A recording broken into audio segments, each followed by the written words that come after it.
Okay, so you just heard me play a typical rock and roll style blues with a 5/4 turnaround. Now, what we're going to work with today and what we're going to check out is that particular turnaround, the 5/4 turnaround. You know, and this is a big King Curtis kind of sound. King Curtis, Red Prysock. This is a big sound that you hear in these guys, and really in a lot of rock tunes, a lot of blues tunes. Now, the 5/4 turnaround is not exclusive to rock and blues. You can also find jazz tunes that have 5/4 turnarounds, but very typically we associate them with these rock kind of sounds.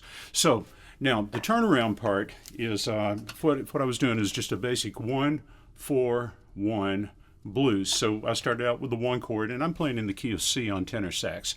So of course that's G on alto, but we're going to talk tenor sax key because you can play it on alto in this key as well. And then if you learn things by the numbers, it's easy to take them to other keys.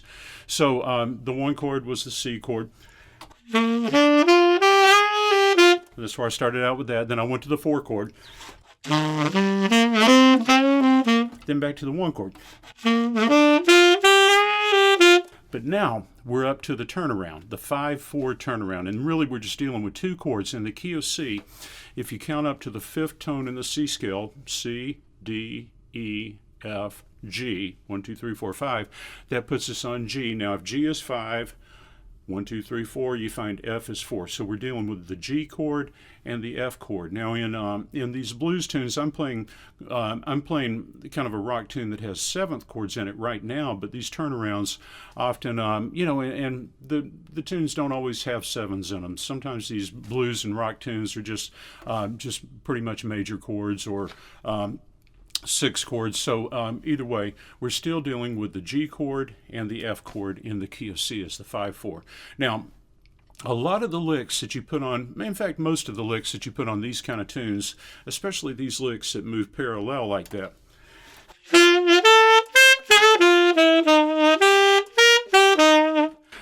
those are based largely on the arpeggios, really on the 1-3-5 arpeggios. So in G, if you think of let's think of the G chord for a minute, 1-3-5, G, B, D.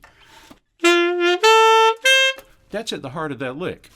G, B, D.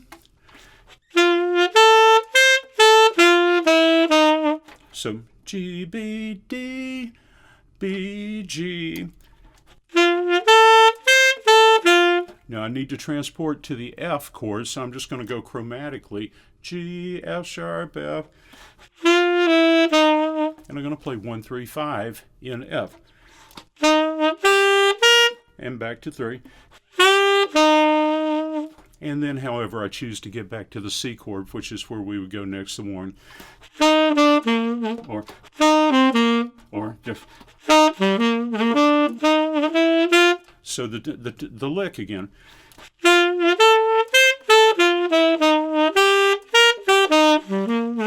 And then we're onto the C chord. So, and really the style of the lick, with this kind of style, you might kind of growl it up a little bit.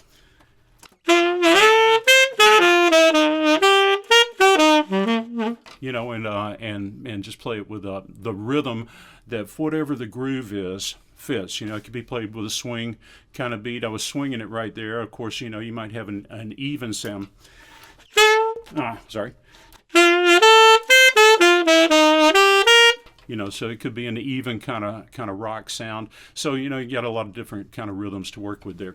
So that gives you a little bit of insight into how this particular lick is created.